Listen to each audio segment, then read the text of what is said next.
Hi, this is Dr. Cynthia Wong. She is the chairperson at the University of Iowa. It's great having you here today. And for those of us who may not know you very well, can you please give us a little brief description about yourself? Sure. Good morning, Dr. Fernandez. Thanks for inviting me to do this. So, as Allison said, I am the chair of the Department of Anesthesia at the University of Iowa. I've been here a little over 5 years. I started my training quite a while ago in Chicago. I'm a native Chicagoan, and I went to medical school and trained in Chicago and then worked at Northwestern for many years and moved to Iowa about 5.5 years ago. I am a kind of a Midwest person. My anesthesia specialty is obstetric anesthesiology, and that's where I spend a good deal of my clinical time.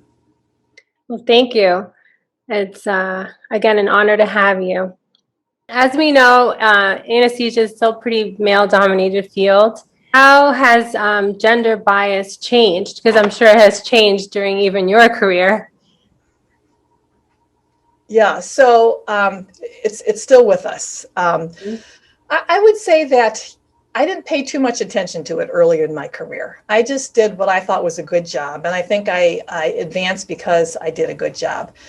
And I didn't really, the gender bias thing didn't really smack me in the face in the sense that I was not able to advance in my career because I'm a woman. I don't think that's actually true. But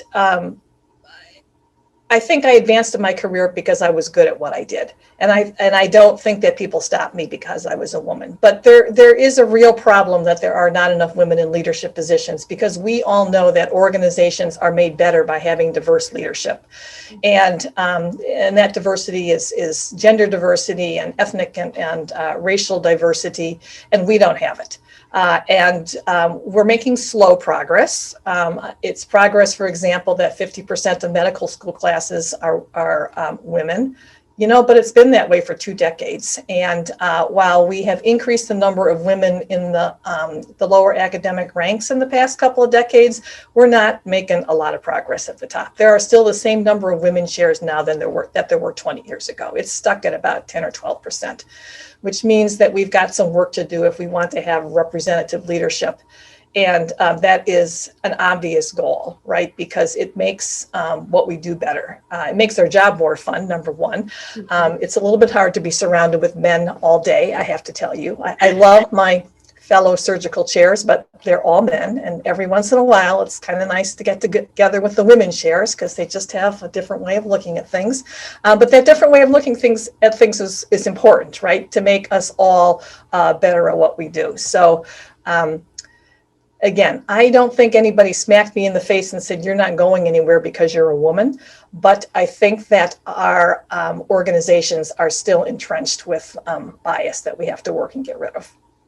Any thoughts on how academic institutions may change that to, or foster more women to move up the ranks?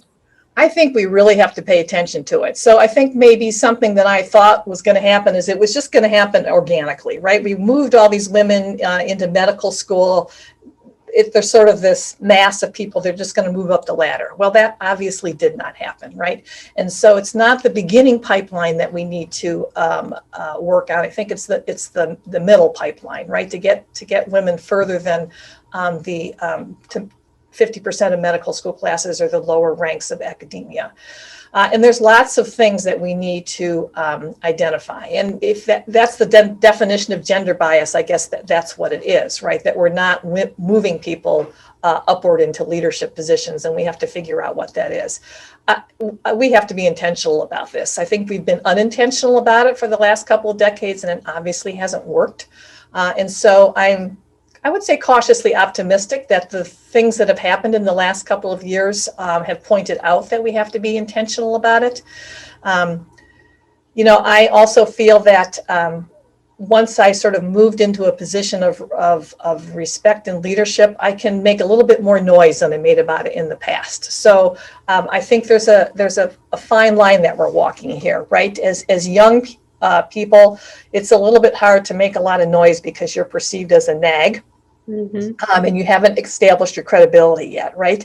So there is this sort of fine line. You've got to have a little bit of credibility before you can make noise. I hope that women in my position are starting to make noise with the help of younger women. But it is still a fine line because we are not in positions of power and we have to figure out how to get there. It's surprising, actually, that more women haven't really advanced into leadership roles in anesthesia.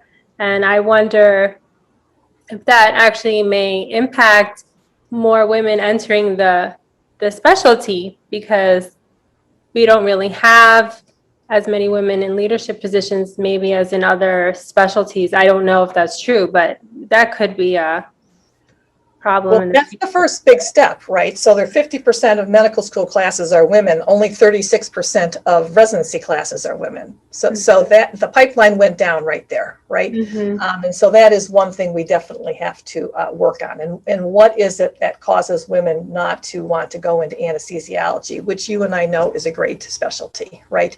And so there's definitely a place that we can start. There are some women who feel imposter syndrome, and they feel they're not good enough. How do we, as anesthesiologists and co-workers to people who may experience this, help them? Well, I've heard that men have it too, but I'll tell you, I have it big time.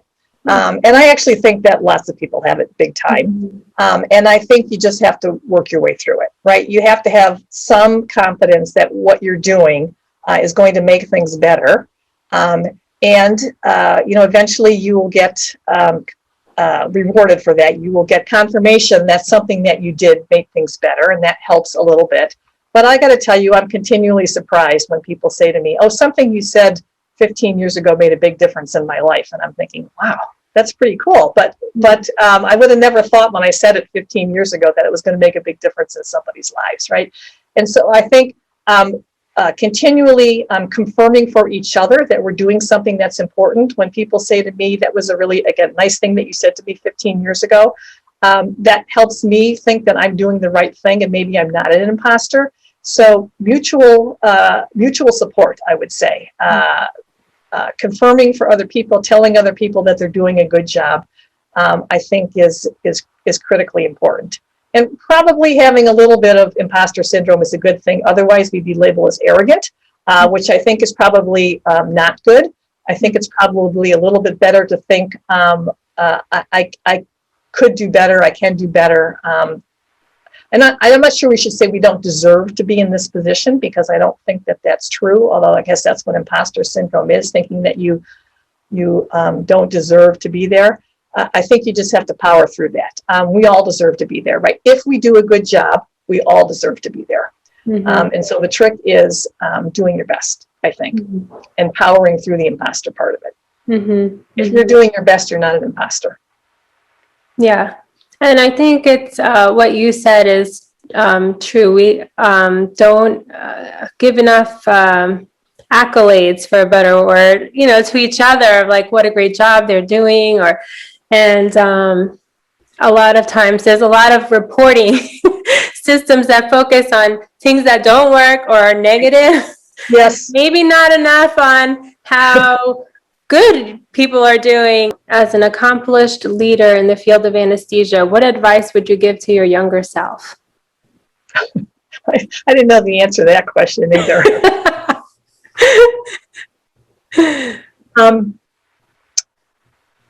So you asked the question earlier about gender bias, and I thought about that. I think I spent a couple of decades sort of powering through. Not powering through has a little bit of a negative connotation. Just doing the best job I could as an individual, and perhaps not thinking about some of these other things that were in my environment. And it really wasn't until I got to a little bit higher level that I recognized that we were lacking women leaders. I remember one ASA leadership picture. You know how I think it's the administrative council or whatever. They take an annual picture of the ASA leaders, and in the late, 2008, 2009, 100% white men, right? And I thought this can't be. And so I think I would tell my younger self, maybe I should have been a little more active earlier on in trying to make some of these changes and recognizing what was going on around me. Again, I'm not sure it would have made any difference. You have to have some credibility and respect before you can start making a lot of noise. But I think we've gotten to a better place, right? I think people are talking about it now. They weren't talking about it 20 years ago. And so I think I would have told myself to start the conversation a little bit earlier. Mm-hmm, mm-hmm. Well, thank you so much for your time. I appreciate it. It's been a pleasure having this wonderful conversation with you today. Thank you for asking me to participate. I appreciate it.